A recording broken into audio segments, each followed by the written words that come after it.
17, verse 14. Ki tavo ha'aretz asher Hashem Elokecha nosein lach mi'yerishta v'yishavta ba. And we did this a little bit yesterday. It was discussion about appointing a king. We did this yesterday. So we'll go on a little bit more. And we're up to verse 20. It says that the king has all these prohibitions. Why? He has to carry around the Torah scroll. He has to have 2 Torah scrolls. He's not allowed to be arrogant over his brothers. He can't depart from the commandment to the right or to the left. So he can live a long life on his kingdom. He and his children amongst the midst of Israel. Rashi says,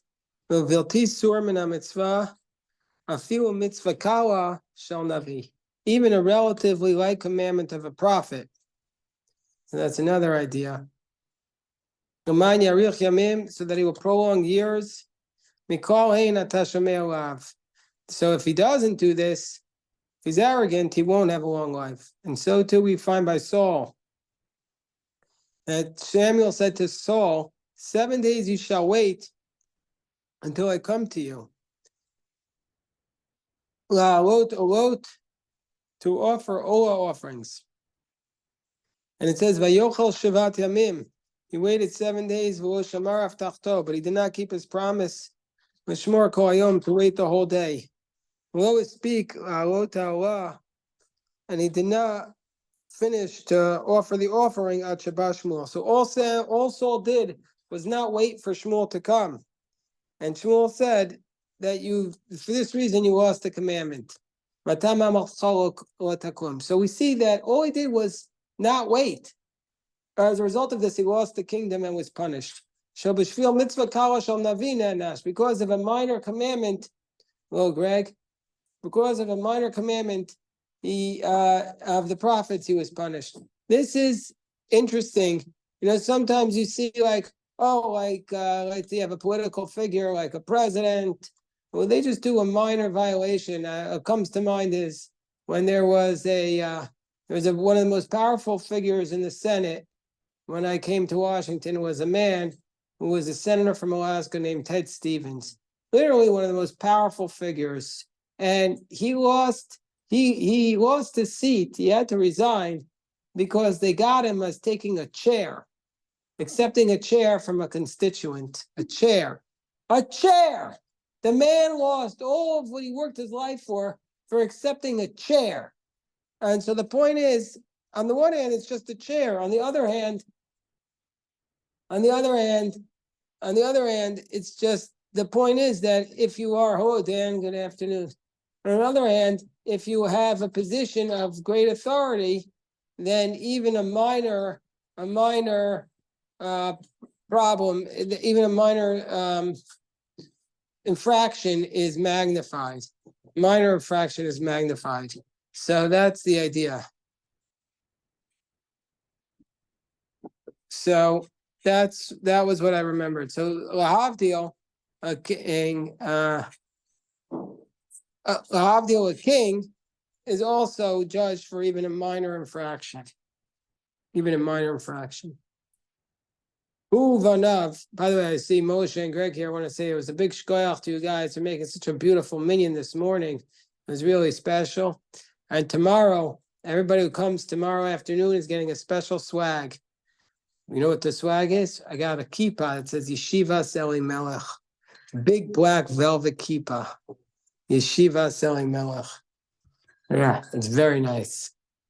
Okay. Uvanav. Magichem Bino Agunu Malchusu Kodem L'Kol. If the son is suitable for kingship, he's going to come before everybody else. It's a very powerful idea that you have hereditary kingdom, but only if the son is better, only if he's better than everybody else. Okay, now we're up to chapter 18. Oh, by the way, just to yes, add to that, apparently he remodeled his home, and it was not just a chair; it was a very expensive remodeling. That was one of the corruption charges. No, but they convicted him on the chair, I think. It says extensive remodeling. He was found guilty. this extensive remodeling project. The chair might have been one of the items.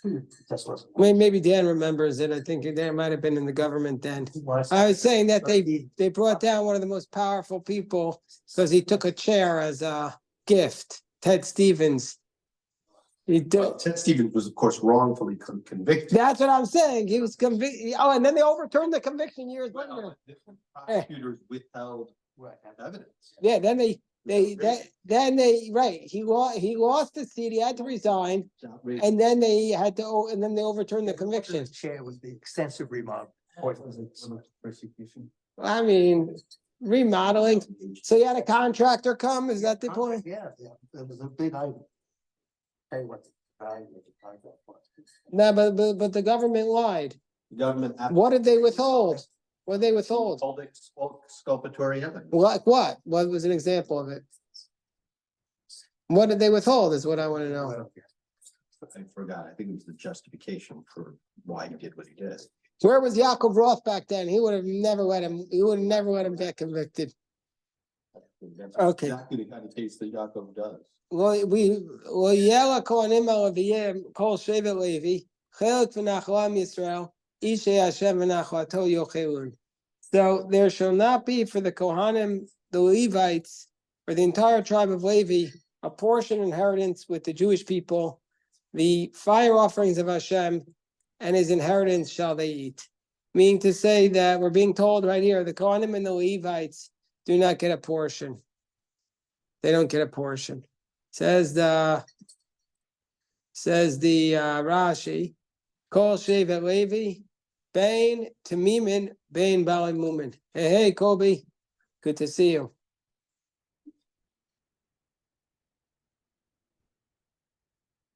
Bain Tamimin, Bain Balin Mumin. So even though the Kohen is disqualified from service in the temple because he's too let's say he's got a physical imperfection, or let's say the Levite is too old to serve. Do you know what the age limit for the Kohen to serve is? The Kohen has no age limit, but the Levite has an age limit because the Levite needs to have a good voice, but the Kohen doesn't have an age limit. So even if he's not serving, then he doesn't get a portion. He gets to partake of the offerings. Okay, V'nachawa ba'aretz, and his inheritance is in the land. Ishei Hashem, these are the fire offerings of God. She says, Kodshei HaMikdash, the offerings, and his inheritance, they shall eat. What is his inheritance? These refers to the tithes, but he does not get a complete inheritance. So Rashi says here, this is a beautiful Rashi. B'sifrei darshu, Rashi says, in the Sifrei they expounded, V'nachlo lo yelo, he shall not have an inheritance. This is the inheritance of the rest amongst his brothers. Rashi says, this refers to the inheritance of the five. And Rashi says, Ve'eni yodea mahi, I don't know what this is. Rashi says, I don't know what this means. So do you imagine the humility to say, I don't know? Imagine how many times you read the verses and you think, oh, I don't know, you're embarrassed. But Rashi himself writes, and he's writing a commentary, and he says, I don't know what this means.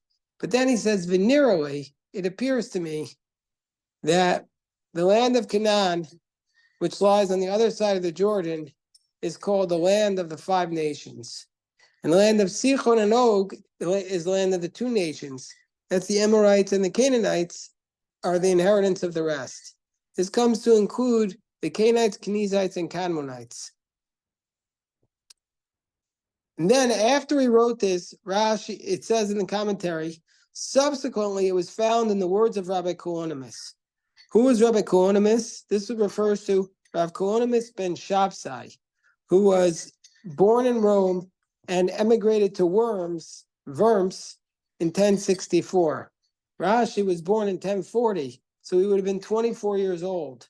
And he was killed in the First Crusade. Rashi, in his commentary to Bates at 24b, calls Rav Kolonimus a great man, a sage, a sage who participated in the gatherings of the wise. So then he says he found it. Now, Worms, where was Worms? Do you know where Worms is? Well, it's interesting here that you would say it's really not accurate to say Germany, because even though today it's in modern Germany, it was in the Alsace-Lorraine region, which kept switching. I don't know what language they speak there. Probably they speak both, but I don't know exactly what language they speak there. But this is the Rhineland. It's called the Rhineland. So it's in modern day Germany, but it might have been then it was associated probably with France. So Rashi studied there. And Rashi doesn't refer to Germany, refers to French. So anyway, he found that this is the inheritance of the 5 tribes and the 7 tribes, that Moshe divided up the land amongst the different tribes. Okay, so that's just a long Rashi explaining what this means. He should not have inheritance amongst his brothers. He and his inheritance, just like he spoke to him. Okay. Rashi says, on their land, they won't inherit. Okay, so now we're up to the verse 3, which is the laws of the Kohanim. This shall be the laws of the Kohanim. Mishpat HaKohanim me'etam. This will be the laws of the Kohanim from the people, made zovchei hazevach, from those who perform a slaughter, imshor imseh, an ox or a lamb, and asala kohen hazro l'chaim v'keva. So if you slaughter amongst your offerings, you have to give to the Kohen the foreleg, the l'chaim, the jaw, and the keva. Now, this applies even today, which means that you have to give to the Kohen these portions of meat. But they don't know who the Kohen are. So then we have a problem. What do? They just, What do you do? well, I mean, when the butcher, who gets the stuff? Now the jaw is tongue, and they sell tongue, but it's supposed to go to the Kohen. They're supposed to go, but since there's no Kohen. So identify. what they could do is they could have like the sale of chametz. You could have a nominal Gentile partner, and then since he's partnering in it, you're not required to give these gifts to the Kohen. So let's see what Rashi says. But isn't it just for shlamim? Like, no, it's specifically not. Let's see what Rashi says. It's not for a carbon. But the pasuk says a sacrifice. Well, the pasuk says a slaughter. It doesn't say for a shlamim here. Doesn't say for a shlamim. the English translation of Sapphire says sacrifice. I think that's what he's referring to.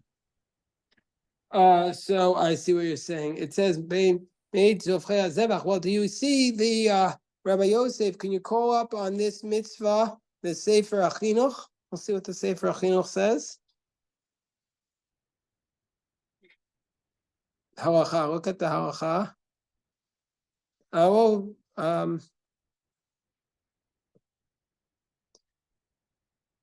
To give the foreleg. Okay, so pull it up. Israel was commanded to give the foreleg, the jaw, and the maw from all. Wait. What are you doing? Where'd you move it? Okay. I just Okay. made Israel it bigger. was commanded to give the foreleg, the jaw, and the maw. The maw is part of the stomach from all pure slaughtered animals to the priest. It's just an animal that was slaughtered. Doesn't be an offering. About this was stated, this shall be the statute of the priests. Basically, so that's what you have to do. It's nothing about a sacrifice. It's just an animal that's slaughtered. You have to give the Kohen. And this is supposed to be given to the Kohen. This is one of his gifts. Just like you have to give him a tithe, you have to give him the forelegs of the animal. But today, Jeff points out the problem is we're not sure who the real Kohen is. And so then the Kohen could be stealing if he's just. Nobody ever got a lawyer for the Kohen to pursue the case. There's some Kohanim who have very strong lineage, but you can anyways lose your kahuna, even though you could trace yourself back to Aaron, you could have lost the kahuna if your father married somebody who wasn't allowed to, for example, then you could lose the kahuna. You can't prove something. There's no document. Yeah, but you can't prove it, but also, right, so since you can't prove it, you shouldn't take the money. The Kohen shouldn't take the money. That's why some Kohanim are very careful. The custom is when the Kohen gets the money for the redemption of the firstborn son, he gives it back because he doesn't want to be stealing. So, but now we have a problem because we're required to give it and the Kohen's not allowed to take it. One time a person called me up about this. He was trying to make a big revolution in the Jewish community that were careful about these laws. So I called up someone from the Star K and he said, oh, nobody worries about that. I'm like, what? But this is really a... Kosher butchers sell this kind of this meat, or do They do sell it. They do sell the tongue. Do you ever buy tongue? Sure. So tongue is from the jaw. Okay. So how do they get around it?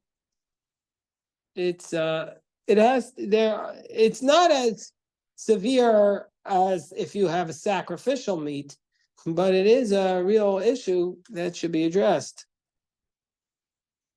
So what's the reason for this?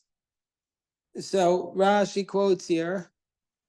Okay, first of all, he says, Zroa is minaperek shel arkuba, from the joint of the arkuba, i.e. the foreleg of an ox, until the shoulder blade. Okay. And then that part, I think the guy said to me, wasn't really a problem because we don't really eat that anymore. I'm not sure. Then there's the l'chaim, which is the tongue, and ima lashon. Rashi said specifically with the tongue.